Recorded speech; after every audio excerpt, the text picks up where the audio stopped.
ان الذی فرض علیک القرآن لرادک الی معاد۔ سورہ نمل میں آیا تھا کہ مجھے وَأُمِرْتُ أَنْ أَتْلُوَ الْقُرْآنَ، مجھے تو حکم دیا گیا میں قرآن سناتا رہوں، قرآن پڑھ کر تمہارے سامنے میں قرآن کے ذریعے سے انذار اور تبشیر اور قرآن کی تبلیغ اور قرآن کے ذریعے سے تذکیر اور قرآن کے ذریعے سے تمہارے جو نفسیاتی اور روحانی روگ ہیں ان کی شفا کے لیے میں کوشش کرتا رہوں۔ میرا کام تو یہ ہے ان اتلو القرآن، مجھے حکم دیا گیا میں قرآن کی تلاوت کرتا رہوں، تلاوت پڑھ کر قرآن تمہیں سناتا رہوں۔ اب یہاں اسی کو تعبیر کیا ان الذی فرض علیک القرآن، اے نبی جس ہستی نے آپ پر اس قرآن کی ذمہ داری ڈال دی ہے، اس کی تبلیغ آپ کے لیے فرض تھی، جیسے کہ ہم سورہ مائدہ میں آج پڑھا ہے یا ایھا الرسول بلغ ما انزل الیک من ربک وان لم تفعل فما بلغت رسالتہ، اس قرآن کی تبلیغ کرنا آپ پر فرض ہے۔ اور جیسا کہ میں آپ کو بتا چکا ہوں، پھر آپ نے امت کے حوالے کر دی کہ اب امت کے فرض ہے۔ فَلْيُبَلِّغِ الشَّاهِدُ الْغَائِبَ، فَلْيُبَلِّغ یہ فعل امر ہے، اب لازم ہے کہ وہ پہنچائیں جو یہاں ہیں ان کو، جو یہاں نہیں ہے۔ اس طریقے سے یوں سمجھیے کہ ایک سلسلہ جو ہے وہ شروع کر دیا گیا۔ لیکن یہاں فرمایا جا رہا ہے نبی ان الذی فرض علیک القرآن، جس ہستی نے آپ پر یہ قرآن فرض کیا ہے، جس ہستی نے آپ پر قرآن کی ذمہ داری عائد کی ہے۔ یہی ذمہ داری اصل میں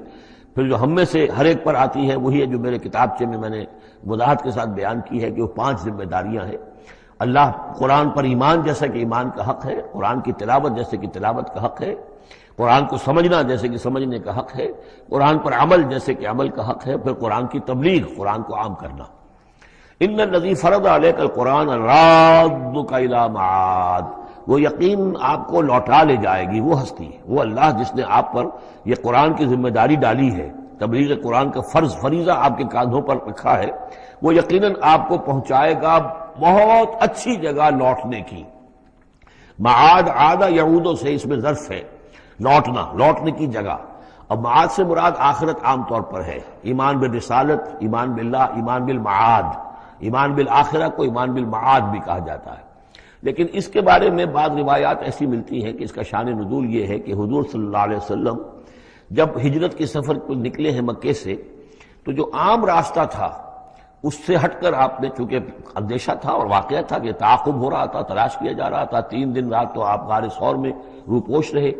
پھر آپ نے ایک بڑا ہی سخت راستہ اختیار کیا تھا کہ جو پہاڑی راستہ تھا جو گزر رہا تھا، جس پر کہ کوئی انسان جاتا نہیں تھا، لیکن کچھ راستہ جو ہے وہ پھر اس مین راستے سے جا کر مل گیا۔ یوں سمجھیے یہ راستہ جا رہا تھا مین کہ جو مکے سے مدینے کا تھا، حضور نے ایک اور راستہ اختیار کیا، لیکن کچھ عرصے کے بعد وہ راستہ جا کر اس راستے کے ساتھ مل گیا۔ جہاں ملا، اب آپ خود سوچئے کہ وہاں ایک ایسی سچویشن آ گئی کہ حضور ایک ٹی پر کھڑے ہوئے ہیں، اب داہنی طرف جاتے ہیں تو مدینہ ہے اور بائیں طرف جاتے ہیں تو مکہ ہے۔ اس وقت حضور کے دل میں ایک ہوک سی اٹھی ہے، اس لیے کہ جب آپ مکے سے روانہ ہوئے تھے تب بھی روایات میں آیا ہے کہ آپ کعبے سے لپٹ کر آپ نے یہ کہا تھا کہ بیت اللہ مجھے تجھ سے بڑی محبت ہے، لیکن میں کیا کروں، یہاں کے لوگ مجھے یہاں رہنے نہیں دے رہے۔ تو گویا کہ کعبے سے یہ جدائی تو آپ پر شاہ گزر رہی تھی۔ اب جب وہ آپ چند دن کا سفر کر کے اور چند دن وہ غار ثور میں روپوش ہونے کے بعد جب پہنچے ہیں، اب ایسی جگہ پہنچے کہ جہاں سے اگر دائنی طرف جاتے ہیں تو یہ مدینے کی طرف راستہ جانا تو آپ کو ادھر ہی ہے، لیکن سامنے وہ راستہ آ گیا کہ جو مکے کی طرف جا رہا، تو آپ کے دل میں ایک پھوک سی اٹھی۔ اس وقت اللہ تعالیٰ نے آپ کے اطمینان کے لیے یہ آیت نازل کی کہ آپ گھبرائیے نہیں، مکے میں ہم آپ کو لوٹا کے لے آئیں گے، آپ یہیں پہنچیں گے، بڑی شان سے پہنچیں گے۔ اس وقت تو آپ کو نکلنے کے لیے جو ہے روپوش بھی ہونا پڑا ہے، آپ کا تعاقب بھی ہو رہا ہے، پھر وقت آئے گا کہ آپ ایک فاتح کی حیثیت سے داخل ہوں گے۔ تو یہ بھی اس کی ایک روایت چونکہ ہے تو یہ مفہوم بھی اس میں نکل سکتا ہے، لیکن عام طور پر یہ ہے، اس سے مراد میرے نزدیک یہی ہے کہ آپ کے لیے جیسے کہ سورۃ الضحیٰ میں کہا گیا ہے وَلَلْآخِرَةُ خَيْرٌ لَكَ مِنَ الْأُولَىٰ، اے نبی آپ کے لیے آخرت جو ہے اس دنیا سے کہیں بہتر ہے، لہذا آپ کے لیے تو یوں سمجھیے کہ جو اللہ لوٹا کر آپ کو لے جائے گا معاد میں، تو وہ معاد آپ کے لیے معادن، یہ گویا کہ یہ تفخیم کے لیے ہے نکرہ، بہت عمدہ جگہ لوٹانے کی، جس کے لیے یہ بھی کہا گیا عسیٰ ان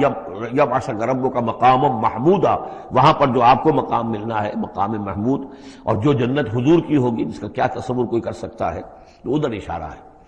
ان الذی فرض علیک القرآن رادک الی معاد قل ربی اعلم من جاء بالہدی،